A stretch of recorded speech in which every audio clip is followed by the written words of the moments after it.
Hi everybody, it's Scott Stoltz of Create Your Great, and welcome once again. And I am so fortunate today, I'm sitting with Robert Goldberg. He is the chair and executive director of the MBA program at Cambridge College in Boston.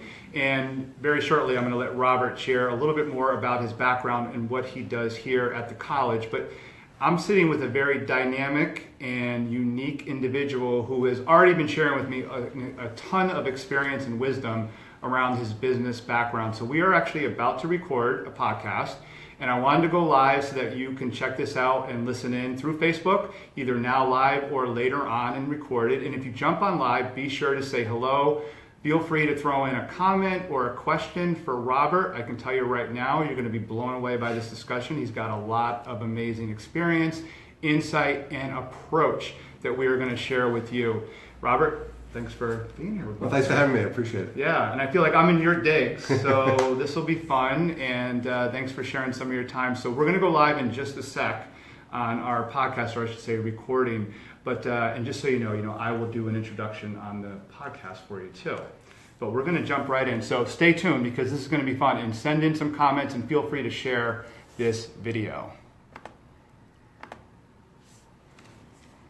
Robert, it's great to see you. I feel very fortunate to spend some time with you today. Thanks for being on my podcast. Thanks for having me. I appreciate it. You're welcome. And with our Create Your Great audience, one of the things that I share in our community is not only just taking ownership of our career, but shifting mindset and looking at things differently. Because I think, as I look back to a career that I started in the 90s out of college and well through the 2000s, I think even in that era, a lot of us, we were following a path that we were thought or conditioned to believe was going to work out well for almost everybody.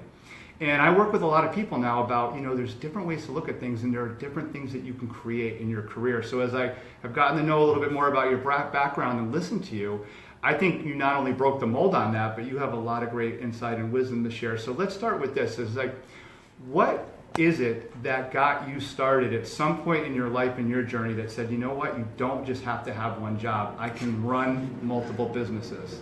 So it's a great question. So I started with, when I graduated from college and undergrad, I went into the commodities industry. And so I was a very good analyst. And in 1987, when the market crashed, I had one skill, and that was I was a very good analyst. And I sort of took that ability, my analytical thinking, to sort of leverage into something else. And I was lucky enough to go to Pirelli Tires at that point and work on, with my analytical ability, get involved in new products. So in 1988, I started working in the world of new products, and I've been doing that ever since. I never saw myself as having just one job. I never saw myself, I wanted to share my talents and with lots of other things, and I got bored very quickly. But I like the security, and I think part of this is I had a foundation to build from, but I also like the security of having a large company behind me, an expense account, the ability to travel first class. And so I never wanted to give that up, health benefits. And so I made sure that I had that, but I wasn't satisfied. So I took the skills that I had, and sort of what we teach here at the college is I had these innate, or these skills that, some of it came from going through college and graduate school, some of it came on the job, and I just found ways to go out into the marketplace and do that for others. And so I found time to always build a second business or a third business. And I've, thankfully, 30 some odd years later, having started and exited 3 businesses, now working on my 4th, 5th, and 6th business, I've been able to do that while maintaining a full-time employment. So when you talk about security, you're referring to having a job, a full-time job, working for a company, a big company, a stable company, and in the meantime, you went out, and we'll talk more about like the itch and the urge that you have, because I get bored quickly too. Like I can understand and appreciate wanting a new challenge, but you wanted the stability of a job with a company, and that would allow you to go out and take other risks. And if that was the case, like, how did you find and how did you make it work with an employer? Did they know you were going to go out and start another business? So sometimes they knew. As I got higher up in an organization, it was a lot easier, or I started, it was a lot easier to say, look, I also do this. Here at the college, we tell people, we have a lot of people, full-time faculty, and they go out and they do consulting as well. Mm-hmm. Deans, we have a dean that also does the same thing. She has a full-time job doing counseling, and she also is in here as a full-time faculty or dean. It's kind of interesting. So I wanted to talk about the fact that as you grow in an organization, you get bigger and bigger, you get more responsibility, you move farther and farther away from the work. And I like to get my hands dirty. And so managing people is fun, and a lot of people aspire to be leaders and manage people. Moving paper around your desk is boring in most part, but it could be interesting. But I wanted to always touch stuff. So my ability, and I felt that I was able to offer more to the organization if I was always able to keep my skills up. So my ability to be able to rise in an organization, become a VP of product development, a VP, chief of staff, or whatever, but still do work that was relevant for client work, but still relevant to the organization, where I could actually bring new skills in, and new techniques into the company. So I was always able to do both. That's how I sort of rationalized it. Now I'm very open about it. The fact that I have other interests. There are people that teach in other places. I like to work with small businesses. I like to work with large businesses, and I like to bring my techniques out there. Here at the college, it's a benefit to the college because I can bring all my skills back to the students. I can also get a client, and I can bring students to do the work. So I'm giving that experiential learning on real stuff that's important to me because it's a client of mine. So I have a lot of stake in the game as opposed to just standing in front of a class and lecturing them for 37 and a half hours during the semester. It's fantastic that you can offer and build that model out in a program like this. So we'll definitely spend some time on that. Sticking with the corporate culture for just a minute though, do you think that, I worked for a couple large companies, and my last employer was a Fortune 10 company, and you talk about moving up and gaining more responsibility. Do you think the corporate cultures, as you've seen them over the years, do they enable people as they gain more responsibility or move up to still get their hands dirty and stay very engaged on the front lines? And this is just your opinion and your experience and what you've witnessed over the years and what you did yourself. Do companies enable people to do that, or is it harder to do that as you gain more responsibility? I think it's one of the failures or one of the downside of growing in an organization that you lose a lot of the hands-on kind of work. It's really up to the individual manager to come up with the ways that they can still stay involved. Mine was to do projects for others. You can't, you spend a lot of time in meetings. At Pitney, where I was in senior management there, you spend a lot of time in meetings. And so it's very hard to take on a project yourself or work it like your staff would work it. And therefore, but you do find time to do other things for other clients. And I think it's one of those things where I think companies need to embrace it because technology is changing, techniques are changing. And if you think about it, who's managing? So now you have somebody who might be out of the field for a decade because they moved into senior management. Are they really up on all the skills? Are they really up on all the techniques? I don't think you can be effective as a leader or a manager. So I separate the two. Manager is about process, leadership is around people. But I don't think you can be effective on the process side of it, the manager side of it, if you don't really understand what your people are doing. Where you're an expert as well. I think a lot of times people I've hired that didn't really understand the intricacies of the job have failed as process leaders. And then, therefore, they lose the respect of the people and they fail as leaders. So where is it that we find that intersection then? Tom Peters in Search of Excellence and some of his newer work, talks about the emotional side of our jobs, and to get to excellence, we have to have that connection and really click with people and focus on the people. So if we need to be on the front lines and having done the work, is that part of what you're saying, that if you know that process, that's a way to connect with and gain the respect and trust of the team that you work with?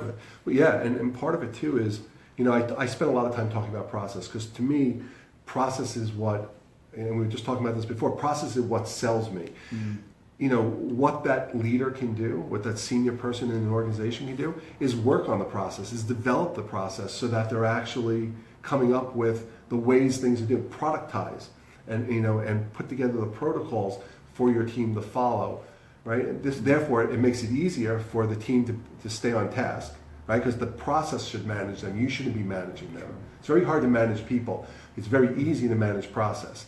And so if you put the time and effort around productizing it, or putting protocols around it, creating key performance indicators or any type of measurement around it, the process manages it. And then you can get to the point, which I think is where, again, it's another one of these things, you can argue whether it's been successful or not. People can work remotely. People can work from home because the process is, what has to get done, the process is managing them. How did you, so let's dive into your journey a little bit, and you were focused on process and R, and we talked before we went on camera too about how you were able to build some credibility so that companies would, and leaders, executives would bring you in. How was it early on for you? Like as you were building some of these processes, I feel like you probably really believed in them. How was it when you were first, because I want to help and provide some wisdom to people who are just starting out too. Like how do you bring your process, your product to a point where not only you believe in it, but you get other people to believe in it too? So I think, it's an interesting, I grew up in the world of an interesting time. Technology really didn't exist. So it's a little different now. Mm-hmm. We did a lot of things manually. I grew up in a VisiCalc world and a Lotus world. And, I remember that, the old suitcase compact computers. And I remember seeing my first laptop. But it's really around repeatable process. And so, and I talk a lot about this when I mentor people who want to start their own consulting companies. It's very easy. It's easy in the sense that it's grit and it's effort to grow a practice to $1 million. You just have to kill yourself, and you can sustain that at some point every year. It's very hard to go to $3 million. $3 million says to somebody that you've cracked the code in and understand how to systematically sell. And then once it means you control the environment. So process for me has always been about controlling the environment. So why would I want everything to be a zero-sum game? I did it, let me put it on the shelf, I got to do it again. No, I want to reuse everything. So for me, it was natural to start taking everything that I do and codify it in a way to create this standard set of practices to make it systematic so that I could repeat that. It also creates consistency in how we're doing things. And yes, it also helps that when you bring somebody new in, do it this way, do this. Now all of a sudden I have a team doing it. Mm-hmm. So I sort of grew up in this world where I didn't have to rely on technology because everything was manual back then. And so, it sort of served me well to build all these processes out because we weren't, it was still carbon paper, so it sort of served me well to build this out. So I've had this mindset since I worked at Shearson Lehman Brothers back in the 80s, where whatever I was doing, I wanted it to be able to do it quickly, repeatable, and create consistency so that it made it easier for me, it made it easy for everybody else. The results were predictable. And that's what I think is my biggest thing that I sell today is I can reduce the risk that somebody has in taking me on as a consultant or using what we're doing at the school because the results are predictable. Because I've done it the same way for 30-something years. Yeah, can we expand on that just a little bit more? Because I think there's definitely nuggets of wisdom and gold in there, and that's for people who are starting a business and even transitioning their career. So process and delivering predictable results and reducing risk. That's what you're saying is what will draw, or what clients, potential customers will latch onto. Is you're reducing, it's not so much that you yourself are taking them from point A to point B, you're showing or giving them a process and reducing their risk? Right. How would you say that? So there's the idea around proof. So when we sell something to somebody, they're looking for proof, especially if they don't know me, right? So if I walk into a new situation with a new client, it's all around proof. What's the proof that you can show me that this worked, that you'll be successful for me? Mm-hmm. And I stop them there and I say, it's not me. I have a process. Mm-hmm. I've used my process hundreds of times for hundreds of clients. You can talk to any one of the hundreds of clients and you'll see that it's a systematic way of doing something. I take my process, I facilitate my process. I use the market, the knowledge that I gain from the market, the knowledge that I can get out of your senior executives, the knowledge that we get from other research. Again, I'm talking around new products. And I use that, my process, to be able to facilitate whatever decisions we need to make, whatever problems we're trying to solve. I don't come in saying, I'll solve your problem. you'll solve your problem using my process. And what it does in the beginning, that first job you get, process is what says, all right, why wouldn't I go with you? I see what you're going to do. It's visible. It's transparent. I see what you're going to do. I've talked to people who said they've used it and they've had success with it. Then it becomes relationship building, as we spoke about before this. And then you start to build relationships. Then you stay there forever. But who wouldn't want? When we talk about conceptualizing, from the conceptualization stage to the launch stage of a new product, who wouldn't want to use a tried and true process to do that so that it's consistent and systematic every single time? Yeah, that's amazing. So I see the difference there too. It's not showing somebody the end result as much, in this case, as showing them here's the way you're going to get there. The steps. Yeah, and to your point too, that's repackageable. Right. It's productized. Yeah, productized. Absolutely. Yeah, better Absolutely. word for it too. What was it early in your career that got you? Maybe this is just how your brain was wired, what you love to do. How did you get so familiar with and comfortable with diving into and building processes out? I think I love job mapping. So if you don't do job mapping or job create that type of work to be done type of analysis, I loved going in and doing that. But it was really when I left Wall Street and I went to work at Pirelli Tires. I was working in new products there, and I was working with these other product managers, and I was just a market analyst. So a very low-level person just doing analysis of the marketplace as a statistician, sort of. And what I loved about that was I started to see that everybody had their own approach. So the ag tire person did it this way, and a high-performance tire person did it that way, and the Sears group did it another way, and we were selling private label for Sears tires. And I said, you know what? It'd be great if we just had one approach to this, because it makes it a little easier for me, the market analyst, to analyze everything that's going on from the marketplace. And so that sort of got me in that. As I started to grow in my career, and so you go from this, you're doing the work, right? And so you're sort of oblivious to everybody around you, to you're now you're managing a project. So from being on a project to managing a project, now you're starting to realize that, well, within the project, we're going to create some type of consistency. And then you're managing multiple projects. And that was the aha moment that said, if I'm going to manage multiple projects, they all have to be the same. We have to, they're all similar. Why don't we do it all the same? So I started looking at ways to build that around it. And then in 1999, I had the wonderful opportunity to lead run a practice area for Data Monitor, the banking and financial services practice. And we were faced with a challenge to get 300 titles out, and you had 13 weeks to get a title out. And so you didn't have the chance, and we're bringing people in who were liberal arts majors from great colleges, but they didn't know anything about the banking industry. So they could write reports. They could do a 300-page report because they did that through college. So the question was, how do you get somebody to write that was a liberal arts major at Columbia, that could come in, write about online mortgages, I was in banking and financial services, get it written, researched, written, marketed in 13 weeks, and then get on to the next report. And I got the opportunity to watch, all as practice area managers, we had the opportunity to actually put together a process for that. So they called it a report tracking document.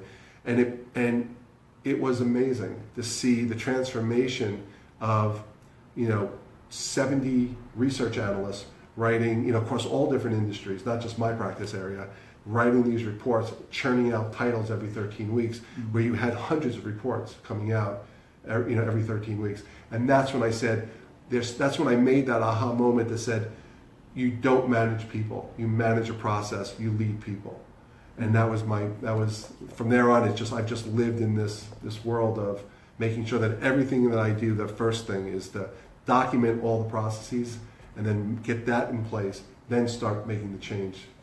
So let's unpack a little bit more on this front then. And this sounds amazing too, and I see the value in having that process or processes in place. Is you like to go into, you were sharing with me earlier before we went and started recording about, you can go into any environment and help identify, especially I guess if they have a new product, and identify what they need, and then fill everything from roles to help build out a process and share. And you productized a lot of what you bring into these organizations. do you have to, what do you do when you run into situations where you have to be nimble and flexible? And you mentioned the word mold before. So how does that work with these processes that you've built, and then you bring them into an organization and they have to also be flexible and nimble? I try not to bastardize anything, and I think that's one of the biggest things that we tend to do in the consulting world, and we tend to do it in companies too. When you work in a company too, you have a process, and then the minute something doesn't fit the process, we're like, well, let's not do it that way. We have a lean product development process, but we need to do it faster, so we'll get rid of steps 3, 4, and 5. Right? So we bastardize what we're doing. I try not to do that. I try to take the time to go through everything. We can do it faster. We can truncate some of it and expedite some of it, but I try not to do that. So the nimble comes from pretty much holding true to the process and maybe looking at it and reframing things in a different way. But the idea that you can go into any industry, we built something. So I created something called a market map. It's a structural view of a marketplace. The idea to be able to come into any industry and build the market map so that I can understand the ecosystem and the dynamics that how a product works in this industry. So we build out the base of this market map, just a basic taxonomy. So if you think about it, just a basic taxonomy by feature. And then we start looking at companies that play in this, and that expands the taxonomy from what you're doing to the rest of the ecosystem. Once I have that, we can size it, we can look at technology in it, we can go out and do market research with it, we can find partners to play in. There's a lot of things that you can do. And once I have that, you get this immediate sense of the market.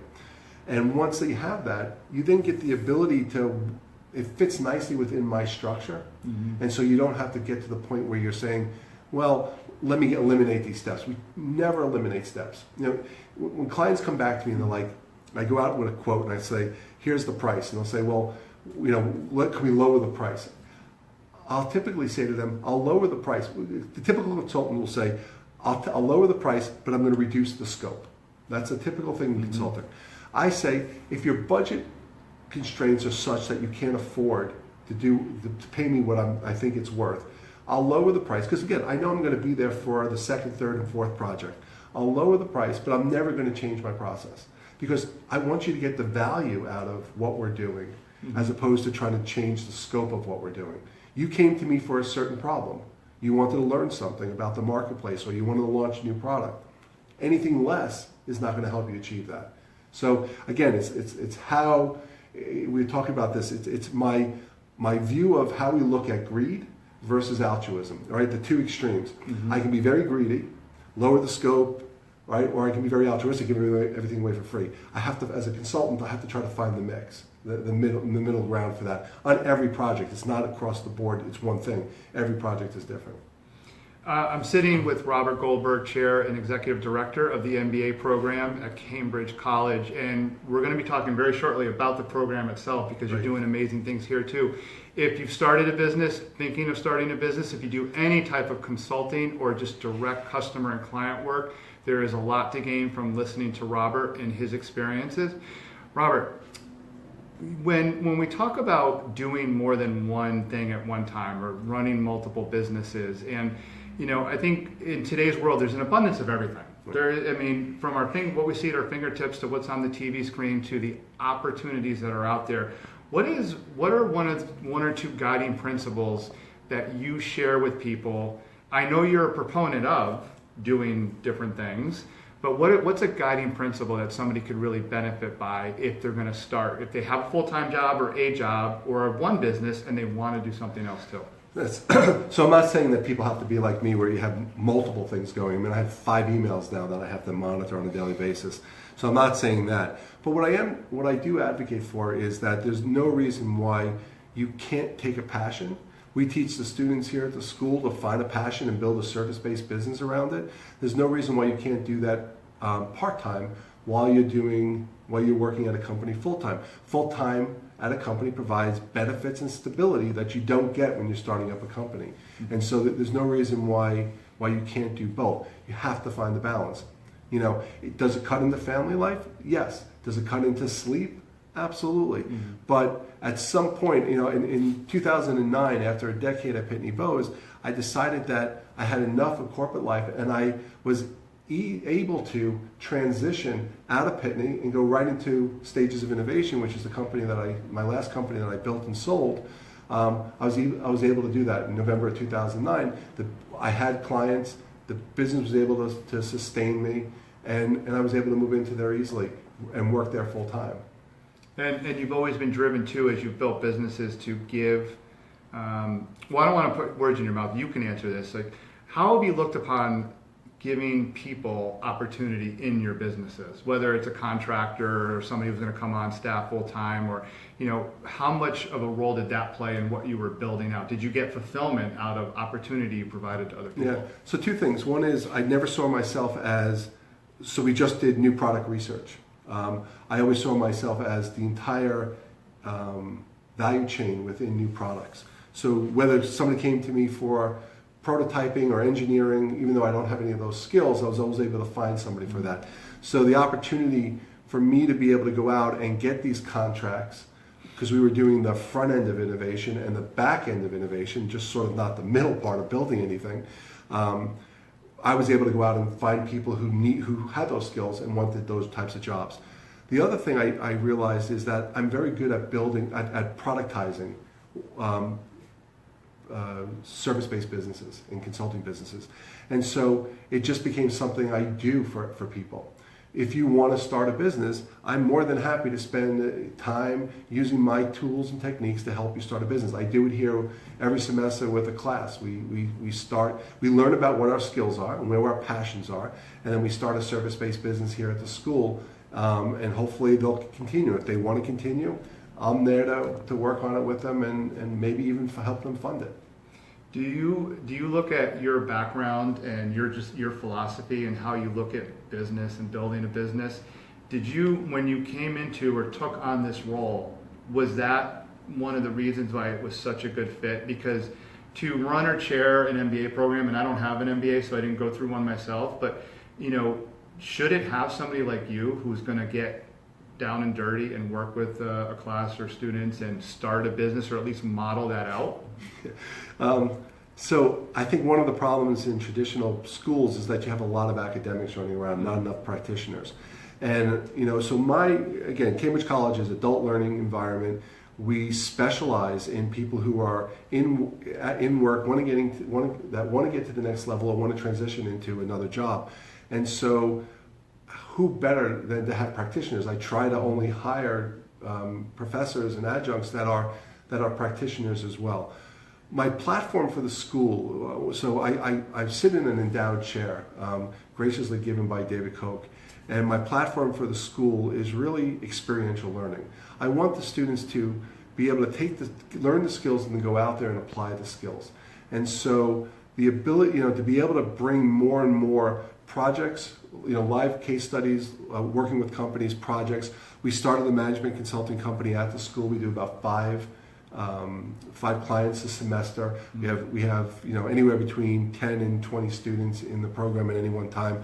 It gives students the ability to try out these new skills in a very safe environment. It was natural because everything that I do, I've always codified and I've always built into a product. So it was always about teaching.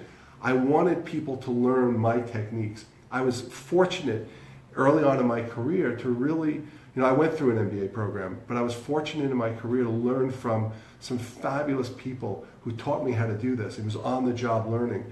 And so I wanted to be able to bring that and teach other people how to do it. I'm lucky too that I have every one of my processes is at a point where I bring it into class, I teach it in class.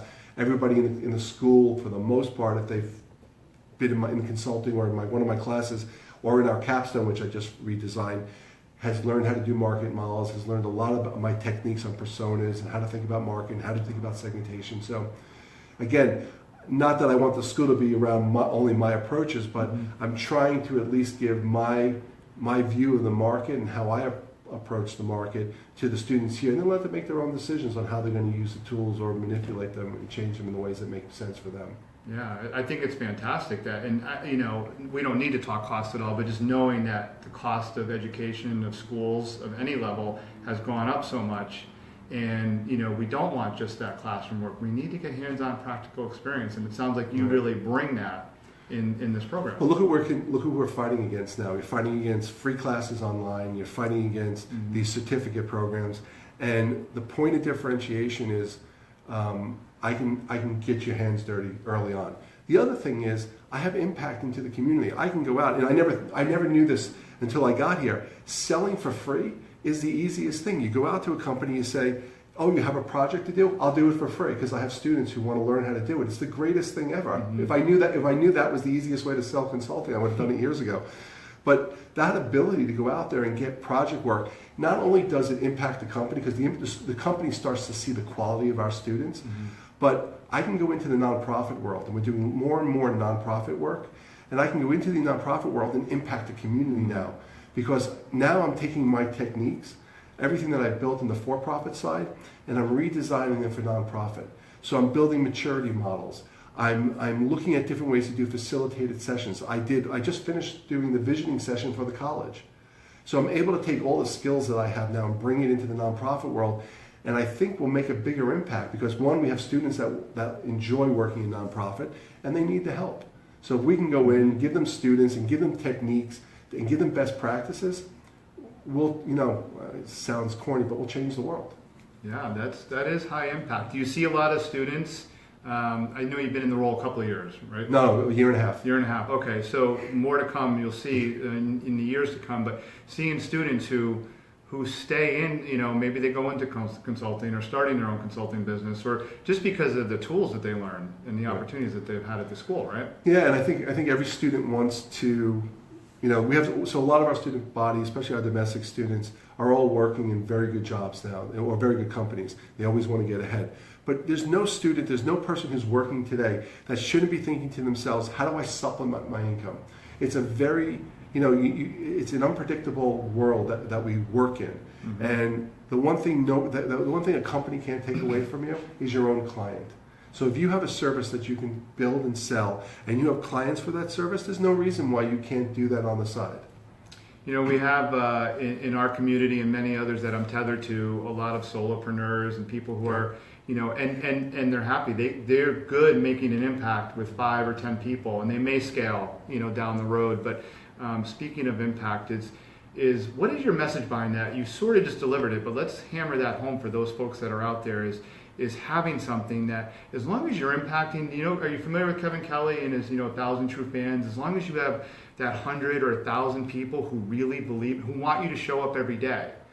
Because that's part of what I'm hearing from you. Right. Delivering value, high value, that some people, but not all, need to latch onto. They don't, because we talked about this, and this is it's one of those philosophical things that I have.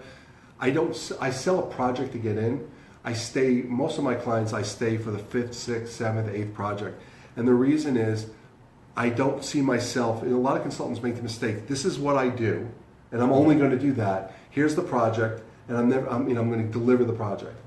I go in and I talk about delivering the project, but then I think about the value chain and the ecosystem that project has to go through. So if it's a new product and we're doing discovery-based research, well, at some point I'm going to have to build something. Well, I got guys for you that can do that. At some point I'm going to have to monetize it. I got people who can do that. I can do that.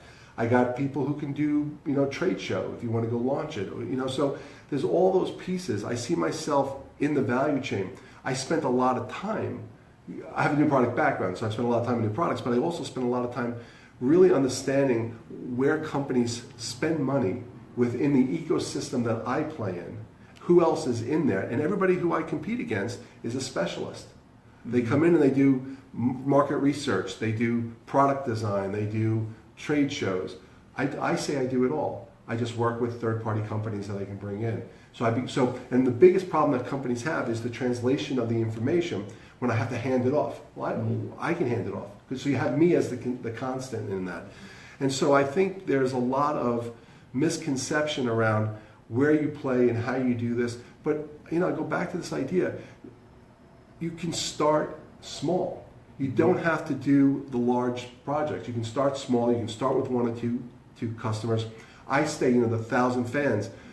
I have, dozens of customers, but I stay with them forever. They give me multiple projects. What's better? To have multiple projects with the same customer where where you're building up a relationship, or constantly having to go out and try to find new clients. So as the market ebbs and flows, to have a consistent client base just makes it that much easier, as you're bringing on a couple of new clients. It doesn't put a lot of consultants say to me, it's I eat what I kill, right? I got to constantly go out and find new work. And I always say to them, the client that, the day you got the project, the minute it starts, your next job is the next project at that same client. It's, so spend more time with that client, because there's always another project there, especially as you get into larger companies. There's always divisions, multiple divisions. So true. So we'll start to wind down, and I want to be sensitive to your time, but one or two more topics if we can get through. So, you hit on such a good point, because the world is evolving and changing, and we have to evolve with it. We have to own who we are, but we also have to be open and flexible to change, and making sure we're bringing our value forward. So you obviously have had the talent and the skill to be like that broker, that general contractor, and not everybody's cut out for that. So is there any wisdom or advice that you would share, or maybe you want to encourage people to develop more of those skills? Like, what would you share if you were in front of one of your classes right now, and there were some people who they consider themselves an introvert, or they're a little too focused in their swim lane, and they're not good at looking out at other avenues and how we bring the right people in? How do you guide people down that road? It's it's such an important point, and I'm glad you brought it up. The market map does that for them, so I don't have to guide them. When you start to build out the market map, so in my class right now, I have a student that's building a photography business, and you take pictures. Well, you take pictures, then there's video, then there's a delivery method of how it's going to be. Then there's different styles. There's portraits, there's children, there's corporate.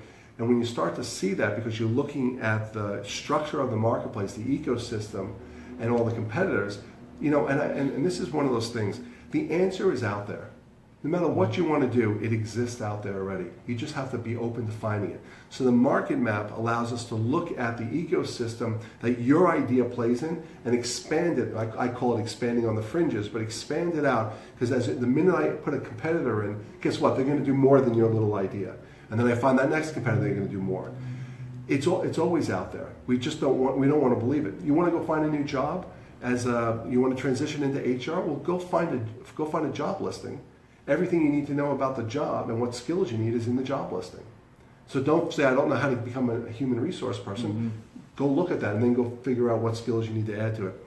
So I think, the general contractor thing is kind of interesting. I spent a lot of time understanding the value chain or the process, the jobs to be done in the process from moving a new product from design, define, design, communicate, and launch, those broad stages.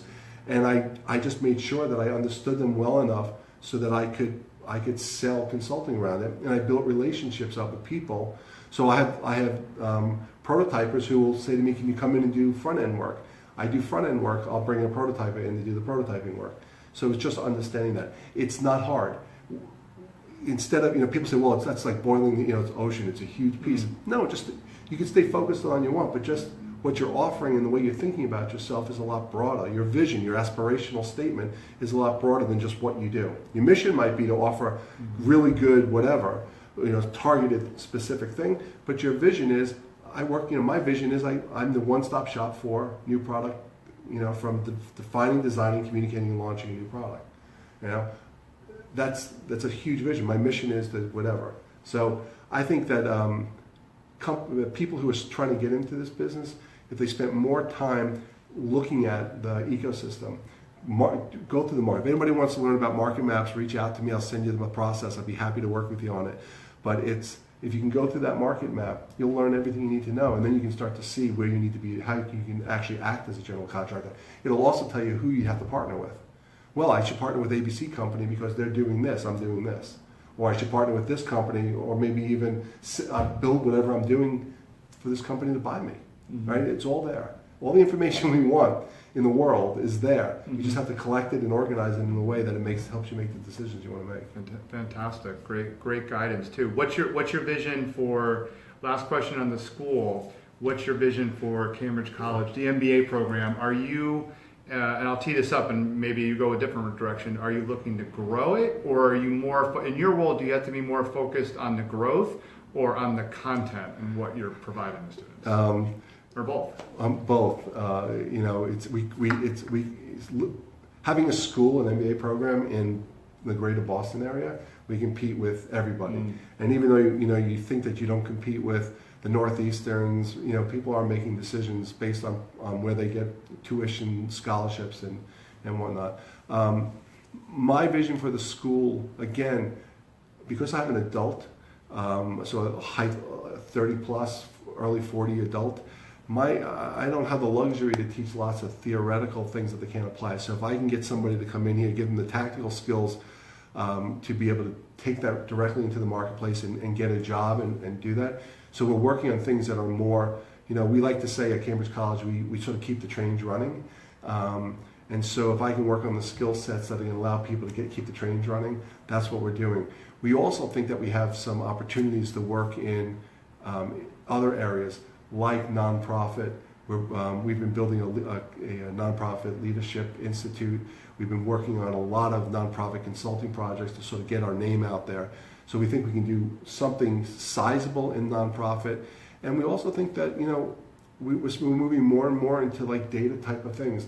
You know, you go out on Indeed or LinkedIn Jobs, and the two biggest jobs in the Boston area is technology sales, technology product management. So we're building classes in that right now.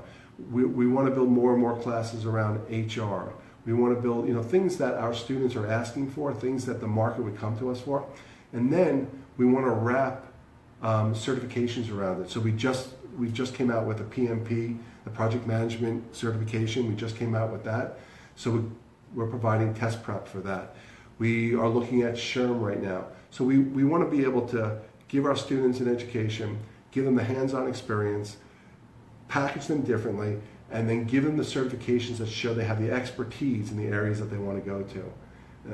Mm-hmm. So that's where we're going. You know, as I said, it's a highly, highly competitive market in Boston. I wish we were the only game in town, but we're not. No, Boston is a hub of education, healthcare, and we can probably come up with a couple others.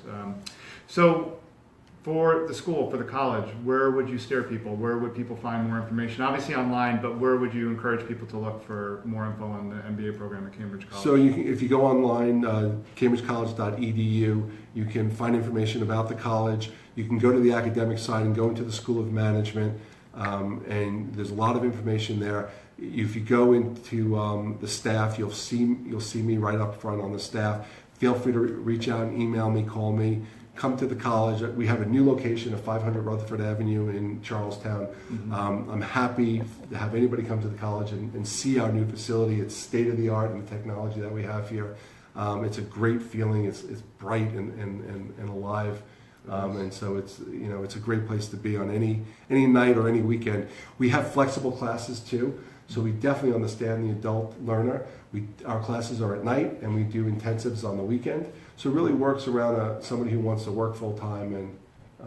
And the last thing I'll leave you with is, you know, we talk about internships a lot, and you know, mm-hmm. we talked about the experiential side and how do I get people involved through consulting. If you're in a job, so if you're a domestic student, you're in a job, and you say, well, I want to do an internship.